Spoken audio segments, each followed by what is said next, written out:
Pope Francis ventured into a deserted Rome on Sunday to pray at two shrines for the end of the coronavirus pandemic, as the Vatican said his Easter services will be held without the public for the first time. Francis left the Vatican unannounced to pray at the Basilica of Santa Maria Maggiore and then walked along one of Rome's main streets to visit St. Marcello Church to pray before a crucifix that was used in a procession when the plague hit Rome in 1522. A Vatican statement said he prayed for an end to the pandemic and also for the sick, their families and health providers and workers keeping pharmacies and food stores open amid a national lockdown. A Vatican picture showed the Pope and a small security detail walking on an empty Via del Corso, which is usually packed with shoppers and people taking strolls on Sunday. The Vatican said earlier that his Holy Weeks and Easter services next month will be held without public participation, a step believed to be unprecedented in modern times.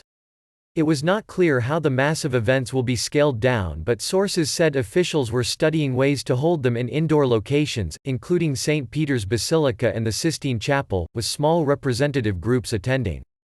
The Holy Week services, which begin on Palm Sunday, lead up to Easter, the most important day of the Roman Catholic liturgical calendar for the world's 1.3 billion members. Palm Sunday, which commemorates Jesus' entry to Jerusalem, usually takes place in St. Peter's Square, which traditionally is decorated with olive trees while those in the crowd hold up palm branches. Another main Holy Week event, the Way of the Cross procession on Good Friday, takes place around Rome's ancient Colosseum. The main event is the Easter Sunday Mass and the Pope's twice-yearly Urbi et Orbi blessing and message from the central balcony of St. Peter's Square. The Netherlands usually fly in tens of thousands of flowers to decorate the papal altar and the entire square, but the Dutch ambassador to the Vatican, Caroline Weyers, said last week that there would be no flowers this year. Italy has been hit harder than any other European nation.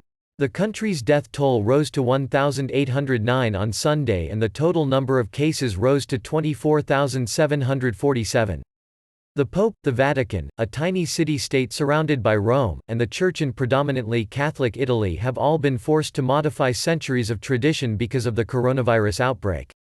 In Italy, as elsewhere, masses have been cancelled to avoid people gathering. Bishops have urged the faithful to participate via television and the internet.